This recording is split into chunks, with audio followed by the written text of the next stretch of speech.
Hi everyone, and welcome to another Married to Reselling video. My name is Simon, and together with my wife Faye, we resell mainly on eBay and Amazon. I'm just sitting waiting for Faye to come out of an appointment, and I thought I'd talk about this article that I came across in the Telegraph online yesterday. I saw it on a story on Instagram. Faye actually mentioned it to me this morning. Oh, did you see that article in the Telegraph about car booters? And sure enough, I'd already read it yesterday, but I wasn't so much actually interested in the article itself. It's the comments. I had to just go straight to the comments and see what people are saying. And I read a couple of them and I had to stop, and I thought I'm going to do a video about this, because the reason it sort of pulled at me was because we've been reselling for, I don't know, like it must be like 8 years or something like that. The YouTube channel is nearly 6 years old. We started the YouTube channel a little bit into our reselling, and back then reselling really sort of felt like something that was kind of a bit out there. You know, a lot of people didn't understand it, a lot of people didn't know about it. You know, I think a lot of people sort of thought when they were buying stuff online, they were buying it from Amazon or buying it from eBay, that sort of thing. And as the years have rolled on, I think the feeling is definitely more that, like, because you see the comments all over the place, you know, so many more people know about reselling as a business, and there's so many resellers out there. Some people say there's too many resellers out there for like the car boot sales and the charity shops and all that. And then with the pandemic in, was that 2020, you know, a lot of more people sort of jumped on. And I suppose in my mind, reselling's become this thing that sort of everyone knows about, loads of people are doing it, and it's much more kind of an accepted way to make money and a viable business to have, and I suppose and a legit business to have. But reading the comments in this article kind of just turned that on its head. And I've got to be honest, I mean, I don't really know much about newspapers. I don't read a newspaper, but I thought a publication like the Telegraph, or like the readership of the Telegraph, were cleverer than it would appear in the comments online. And I know, you know, anyone could read this, but I just kind of wanted to share it really, because sometimes it's good to get things off your chest. And I was looking at this article, and I'll pop it there. So it's called "I Trawl Car Boot Sales for a Living and Make More Than My Old 9-to-5 Job. Shrewd shoppers turn items bought for pennies into big profits." And there's a few people that you'll probably recognise in this article. Is that Big Mo? But I had to fly down to the comments, and yesterday when I looked, let's just get down to the comments, there was 207, I think it was. There's 274 now. And as I said, I started reading these comments, and I'd read maybe 5, and I thought I just got to stop, because I need to talk about this, because I just can't really, I find it hard to believe still that people have some of the attitudes that they have. So let's take a look. I don't know what order these are coming up in.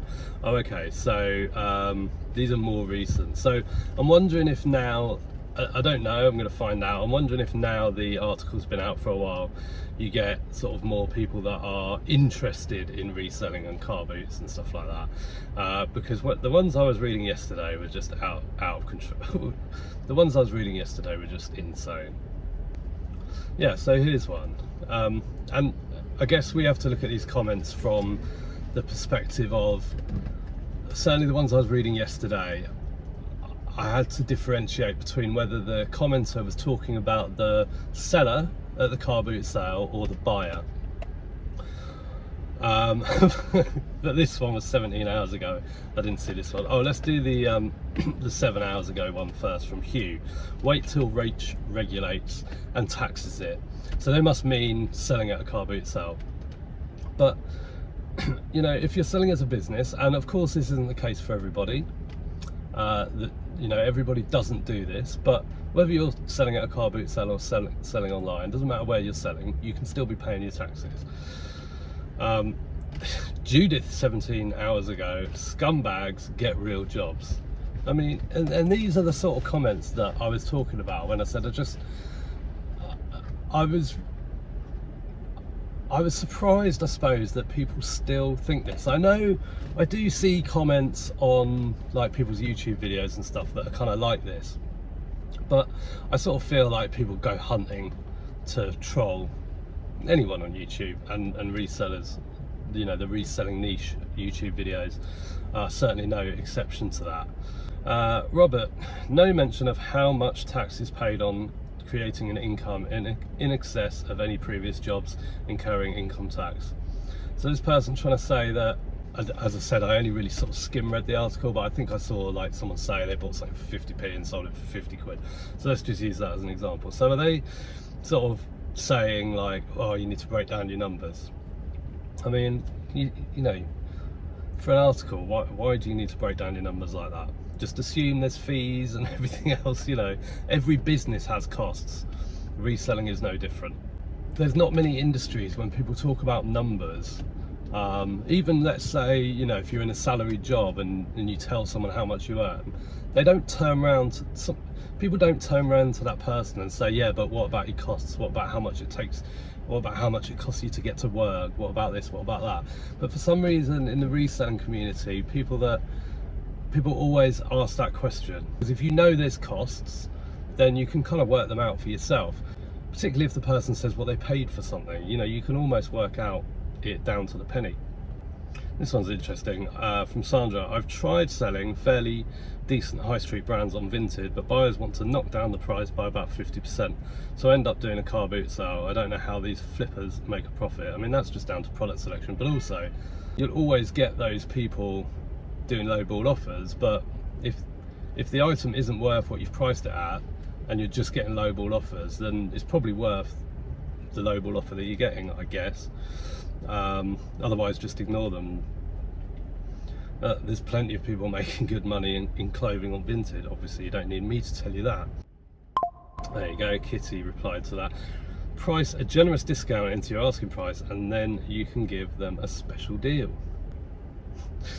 Here's something really interesting. If I favourite something and the seller immediately offers me a discount, I quickly unfavourite the item and move on to somebody more honest. I mean, I don't think I've heard anyone say that before. Incredibly interesting. Oh yeah, here we go. Beware the tax man cometh. I mean, the few comments that I read yesterday were basically about this, and I just thought, this is where I sort of say I thought Telegraph readers, I don't know, are they rumoured to have more intelligence than this? I don't know. What about all the stuff at car boot sales that look as good as new? That's because it is new. It's been freshly nicked from the local high street. I mean, I've got to say, there are certain stores at car boot sales that I look at and just think, nah. A lot of counterfeit from China. Most of these social media influencers who do this make very little from it. The money comes from making things up on TikTok, etc. I have seen a few like TikTok videos where someone will walk up to a £100 pair of shoes, like sitting on a plinth in the middle of the shop with no other shoes about, and walk up to them and go, oh yeah, I love those for £2. And I do wonder, but you know, I'm not saying that is what's going on, but I can understand why people think that is what's going on. Here we go. HMRC, please take note. You can sell £1,000 worth per annum without having to pay tax. That was Osborne who bought in that allowance for eBay mums. I don't take this as tax advice, but I'm pretty sure that's not true. If you have, like, it's all down to your personal allowance, isn't it? So if you sell a penny over your personal allowance, you're going to be declaring tax, but I think you'd probably declare it anyway, whether you have to pay tax or not. What a great way to draw the attention of the taxpayer to oneself. Appear in a national paper boasting about their side hustle. But it doesn't mean they're not paying tax. Here we go. Sam, there is one born every minute. How much do you want for this sweat-stained t-shirt? 50p, mate. Onto Vinted after the wash. 200% markup. Too much like hard work. It must be a full-time job with a high failure margin. I don't believe they make profit out of every market they attend. So considering costs in travel, cost to get into the event, costs in buying costs, making it seller friendly and postage. If it was that easy, we'd all be doing it. They're not selling it.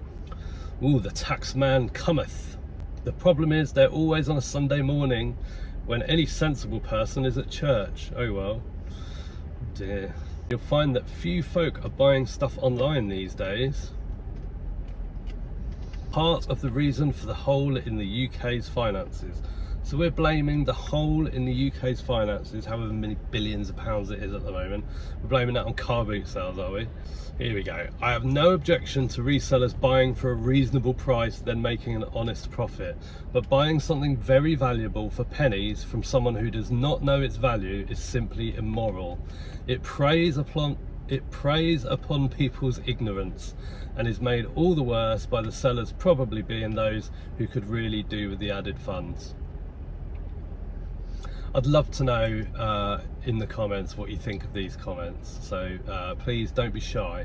There you go, the buyer always takes the risk, and if the seller can't be bothered to do their own research, then that's their problem. Yeah, I agree with that. We've bought, I think it was last year, maybe the year before, we were at a car boot sale and there was something on the floor. At the time we didn't even know what it was, we just thought it looked nice. Faye thought it looked nice, she spotted it. It just looked like a picture. And it was Petra Dura. You might have noticed an edit there because I had to look it up. It was Pietra Dura. Art made out of stone, like cut stone.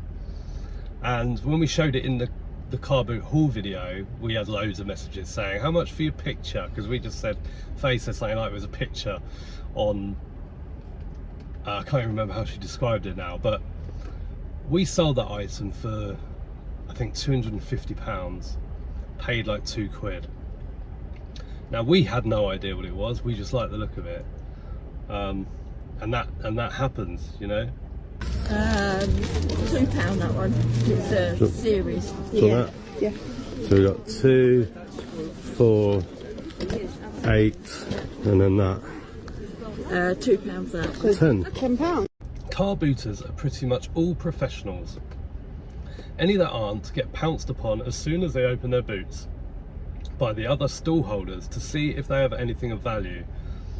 It will be brought to put on the buyer's table at a more accurate price. Most items at your local regular car boot sale will have been bought at a nearby auction room, and if not sold there, will be sold online. Odds of an actual bargain are minimal. Oh, look at this one. Giving up a 9-to-5 job, now claiming benefits, one wonders. Then no surprise car boot resellers make the money, unless of course seller declares themselves as self-employed and therefore paying tax, national insurance and putting away for a pension. I jest, of course. Ooh, watch out Becky, the tax man will be after you. Hope she does a self-assessment declaring everything. This one. This is a fantasy article. After you pay exorbitant eBay fees, postage returns, and of course you must pay tax, I'll be surprised if you break even. And then someone said, not so. They replied to that comment, no selling fees on eBay for certain sellers. Well, those would be private sellers, not businesses. So if you're a business, you will be paying fees. Buyer pays postage and packing. You can specify you don't accept returns, again only if you're a private seller, and in the case of like something not arriving, or in the case of something not matching the description, you're forced to anyway. But yes, you should declare tax for it. Please send your sales details to HMRC for the purpose of calculation of tax owing. Suppose it's okay if you don't mind handling stolen goods. Where else do you think car boot sale gear comes from? Do they pay tax on this income? Let's see what people said. I'm talking about the NI number, so again, talking about private accounts, not business sellers. £110 profit for the huge amount of time and effort is not a good return. Joiners earn £250 minimum per day and don't get up at 4 AM. I think one of the people featured used to be a joiner. I think I saw that. So they're basically belittling that because they're saying they didn't. They're saying that beforehand they wouldn't have had to have got up at 4 AM and they could have earned more money. I mean, isn't it up to every individual what they want to do with their time and do for a job? Remember, it's all HMRC taxable now. Well, it was before. This is not a new thing. If you work out how many hours they put in and how much money they do and how much money they get, do they even break minimum wage? I mean, the two people that I saw featured in this article, I think they do pretty well, not only just out of reselling, but about telling their story via social media. And we've actually met one of these people, and they seem like a very nice person. Someone said better than living on benefits, good on them, and someone replied to that, they're on benefits too. I mean, these comments are just so pathetic. And this is what I meant earlier on. This is what I meant at the beginning of the video. I just can't believe people waste their time putting such unintelligent comments in public. I agree, it's barely worth selling item of clothing for a few pounds, better to donate it to charity. Another one, the tax man cometh. Is that like the same person that just keeps posting that same comment? Would be interesting to review his self-assessment records. Why? I couldn't think of anything more boring. No mention of income tax, or did I miss it? Which is an absolutely pathetic point of view or comment to make, because these are business sellers. To do this successfully, you are virtually working 24/7. Oh, I made it to the bottom. Thought I'd share. Check it out anyway on the Telegraph if you're interested in the actual article itself, but I just had to go and read the comments. As I said earlier, I just thought, like, you know, so many years on, you know, e-commerce now just being so much more popular, buying and selling online, people doing it for all sorts of reasons, whether it's clearing out junk or doing it as a business. I just didn't realise there was still those kind of prehistoric views about it.